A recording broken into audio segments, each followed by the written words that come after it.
রেলওয়ের একটি জমি আছে।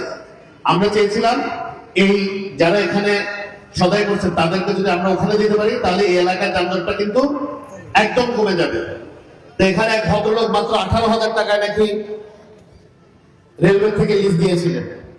ভদ্রলোকের নাম এসএম নাজমুল হুদা চৌধুরী। এটা আমি নামটা নিয়ে বলছি, একটি কারণ আছে। আমি ওনাকে অনুরোধ জানাতে চাই, গণপ্রজাতন্ত্রী বাংলাদেশ সরকারের পক্ষ থেকে এই জায়গাটা আমরা ওনার থেকে লিজ দিব এবং ওই জায়গায় আমাদের এই ব্যবসায়ী যারা এখন রাস্তার উপরে দোকান করছে তারা ওখানে বসবে। এই ভদ্রলোককে যদি আমাদের নেতাদের মধ্যে কেউ চিনে থাকেন একটু যোগাযোগ করবেন এবং আমার অনুরোধটা পৌঁছে দিবেন।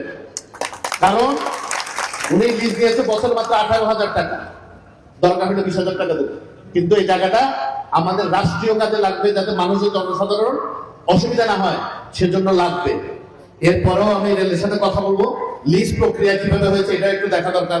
এত বড় জমি 18,000 টাকাতে লিজ দিয়ে কিভাবে রাখে। আমাদের আরো অনেক উন্নয়নমূলক কর্মকাণ্ড আমাদের প্রক্রিয়াধীন আছে।